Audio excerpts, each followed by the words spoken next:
Siguiente ejercicio. Es un problema de construcción de triángulos, ¿de acuerdo?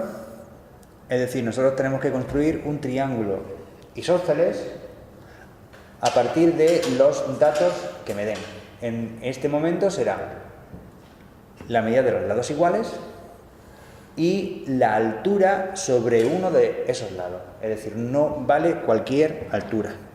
Si yo realizo, por ejemplo, este triángulo isósceles a modo de esquema que me ayude a afrontar el ejercicio, me daré cuenta pues que la altura más común que podemos hacerle a un triángulo isósceles sería sobre la que describe la perpendicular sobre su lado desigual, lado base, ¿de acuerdo?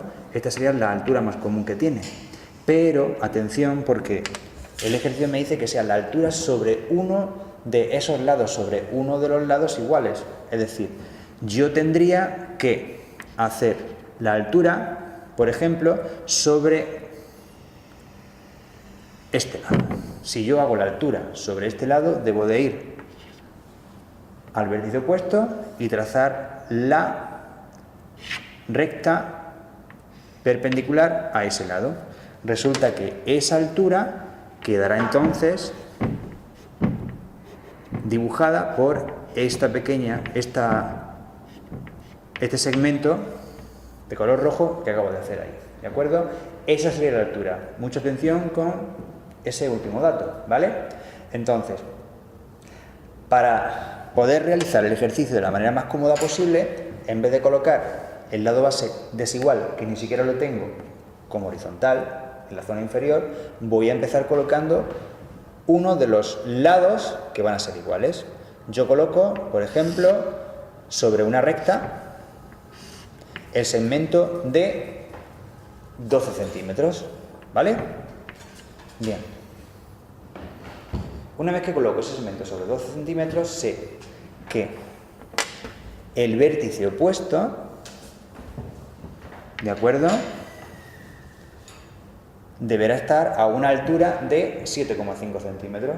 Así que yo, desde cualquier lugar de esa recta o ese segmento, trazo una perpendicular sobre la cual yo voy a llevar la medida de 7,5, ¿de acuerdo?, hasta aquí. Todo esto serían 7,5 centímetros. Y desde este punto, trazando una recta paralela a ese lado igual que va a actuar como lado base,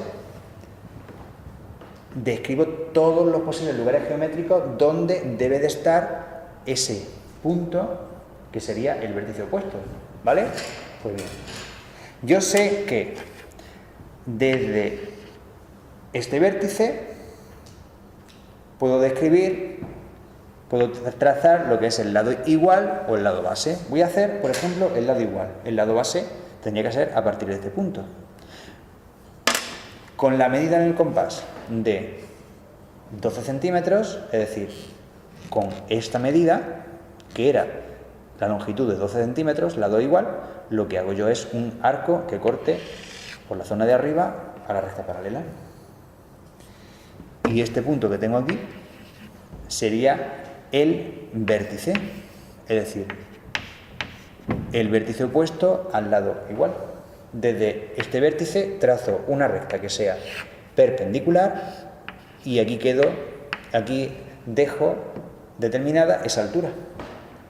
Desde este V a este punto, pongamos por caso punto A, trazo el otro lado igual, ¿vale?